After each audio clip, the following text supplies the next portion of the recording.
Hello everyone, అందరికీ నమస్తే. ఈరోజు వీడియోలో నేను గోంగూర పులిహోరని చాలా సింపుల్గా టేస్టీగా ప్రిపేర్ చేస్తున్నాను.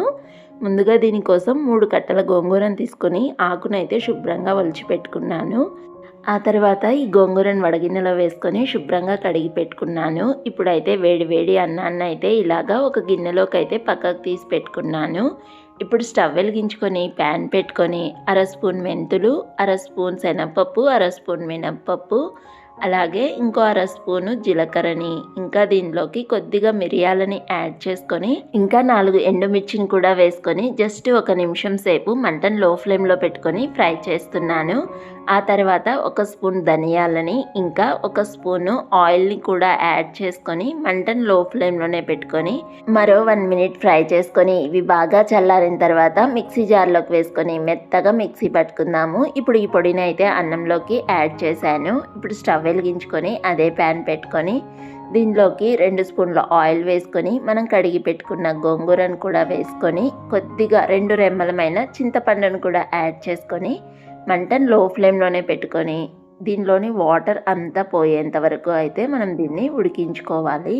మీరు తీసుకున్న గోంగూరలో వాటర్ కనుక రాకపోతే ఒక 2 స్పూన్లమైన వాటర్ని అయితే యాడ్ చేసుకొని ఉడికించుకుందాము. వీడియోలో చూపిస్తున్న విధంగా సాఫ్ట్గా అయితే ఉడికిపోతుంది. ఇలాగా ఇది బాగా ఉడికిన తర్వాత స్టవ్ ఆఫ్ చేసుకొని ఇది బాగా చల్లార్చుకున్నాక మిక్సీ జార్లో వేసుకొని మెత్తగా అయితే మిక్సీ పడుతున్నాను.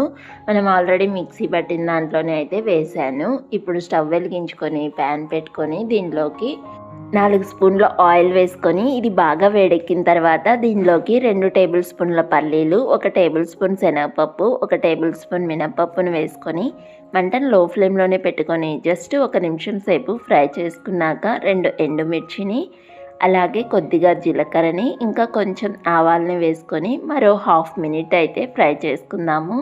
ఆ తర్వాత దీనిలోకి కట్ చేసి పెట్టుకున్న 4 పచ్చిమిర్చిని ఇంకా కొద్దిగా కరివేపాకును వేసుకొని ఫ్రై చేసుకున్నాక కొంచెం పసుపుని, అలాగే దీనిలోకి మనం మిక్సీ పట్టుకున్న గోంగూరను కూడా యాడ్ చేసుకొని జస్ట్ 1 నిమిషం సేపు ఫ్రై చేసుకోవాలి. ఈ ప్రాసెస్ మొత్తం మనం మంటను లో ఫ్లేమ్లోనే పెట్టుకొని చేసుకోవాలి. ఇలాగా ఇది 1 నిమిషం అయితే ఫ్రై అయిన తర్వాత దీనిలోకి కొద్దిగా సాల్ట్ను కూడా అయితే రుచికి సరిపడేటట్లుగా యాడ్ చేశాను. మనకి ఆయిల్ కూడా అయితే గోంగూర నుండి మొత్తం సపరేట్ అయితే అయిపోయింది కదా. ఇంక ఇప్పుడైతే దీన్ని మనం ఆల్రెడీ రైస్ని అయితే పక్కకు తీసి పెట్టుకున్నాం కదా, దానిలోకి అయితే యాడ్ చేసుకుంటున్నాను.